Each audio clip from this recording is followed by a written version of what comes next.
दोस्तों आपको पता है कि देश भर में घरौनी का काम चल रहा है, घरौनी बनाई जा रही है जिसके लिए स्वामित्व योजना स्टार्ट की गई है। पूरे देश भर में जितने भी गांव में घर हैं उनका कोई रिकॉर्ड सरकार के पास नहीं था। इसी को देखते हुए सरकार ने स्वामित्व स्कीम की शुरुआत की और जितने भी गांव में घर हैं जिन लोगों के भी सबका एक कार्ड बनेगा घरों का। जैसे अगर हम गांव शहर की बात करें तो शहरों में दोस्तों हर एक घर का एक हाउस नंबर होता है, उसकी रजिस्ट्री होती है प्रॉपर तरीके से। और वो अगर अपना ऑनलाइन डाटा देखना चाहे, अपना ऑनलाइन घर देखना चाहे तो देख सकता है। पर गांव में दोस्तों आजादी के बाद ऐसा कोई भी स्कीम नहीं थी जिससे आप ये कह सके कि ये मेरा घर है। बट आप सदियों से अपने घर पे रह रहे हैं तो इस आधार पर आप कह सकते हैं ये मेरा घर है, आपके पास कोई प्रूफ नहीं था। तो इसके लिए सरकार ने एक स्वामित्व स्कीम शुरू की जिसके तहत प्रत्येक घर की घरौनी बनाई जा रही है ना। उस घर का पूरा रिकॉर्ड होगा घरौनी। तो वो घरौनी कैसी होगी, कैसी दिखने में होगी, उस पर क्या क्या रिकॉर्ड लिखा रहेगा, वो आज इस वीडियो में हम आपको बताने वाले हैं कि घरौनी को कैसे पढ़ना है या घरौनी में कौन कौन सी जानकारी आपको मिलेगी। वो पूरा डिटेल के साथ बात करेंगे इस वीडियो में। बहुत से गांव में दोस्तों घरौनी बन चुकी हैं, वितरित भी कर दी गई हैं। अगर आपके गांव में वितरित कर दी गई हैं, आपको मिल गई है, तो आप हमें कमेंट करके बता सकते हैं। इसे कैसे डाउनलोड करना है या इसको कैसे बनवाना होता है, इस पर वीडियो अगर आप चाहते हैं तो आप हमें कमेंट करके भी बता सकते हैं। आज हम देखेंगे घरौनी को पढ़ना कैसे कैसे, क्या क्या जानकारी उसमें निहित होती है। तो चलिए स्टार्ट करते हैं इस वीडियो को। तो ये दोस्तों मैंने एक घरौनी खोल रखी है, इस पर काफी डिटेल मैंने दोस्तों इरेज कर दी है, मिटा दी है, क्योंकि किसी की पर्सनल इंफॉर्मेशन मैं नहीं दिखा सकता था ना। तो इस प्रकार की तो आपको एक कागज मिलेगा, घरौनी इसी को बोला जा रहा है। इस प्रकार का आपको गांव में आकर आपका लेखपाल ये कागज देगा। ये जो कागज नहीं है, ये आपके घर का रिकॉर्ड है, आपके घर का रजिस्ट्री है, आप ये समझ सकते हैं। इस कागज से ही आप ये आइडेंटिफाई कर पाएंगे कि ये घर आपका है। अब इसमें जानकारी क्या क्या लिखी है मैं बताता हूँ। सबसे पहले आप जिस प्रदेश से हो, जैसे उत्तर प्रदेश का है तो यहाँ पर सरकार का नाम लिखा होगा। ग्रामीण आवासीय अभिलेख इसको बोला जा रहा है, प्रपत्र 10 के नाम से जाना जाएगा, जिसे घरौनी कहा जा रहा है। ये पंचायती राज विभाग दोस्तों बना रहा है, राजस्व विभाग। अब यहाँ पर सबसे पहले डिस्ट्रिक्ट, आपके जिले का नाम लिखा होगा, तहसील आपका लिखा होगा, आपका ब्लॉक क्या है वो लिखा होगा, ग्राम पंचायत क्या है वो, थाना क्या है वो, और ग्राम का आपके कोड भी लिखा होगा। सर्वेक्षण वर्ष, किस वर्ष में आपका मतलब कि गांव में सर्वे हुआ था जिससे घरौनी बनाई जाएगी, वो वर्ष लिखा होगा। और डॉक्यूमेंट अभिलेख कितने हैं वो लिखा होगा। इसके बाद आबादी गाटा नंबर आपका यहाँ पर लिखा होगा।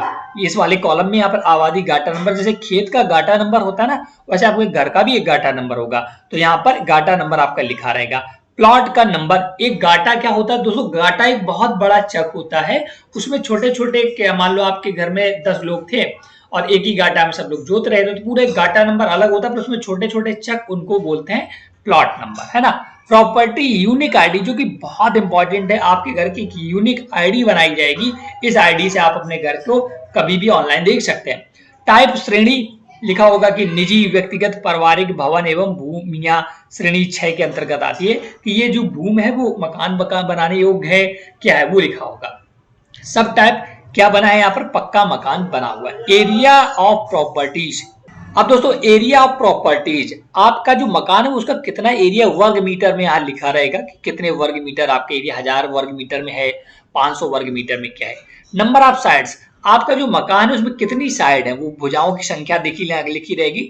8 भुजाओं की संख्या है आपका, मतलब कि इस घर का ये चौकोर नहीं है, इस वजह से 8 है।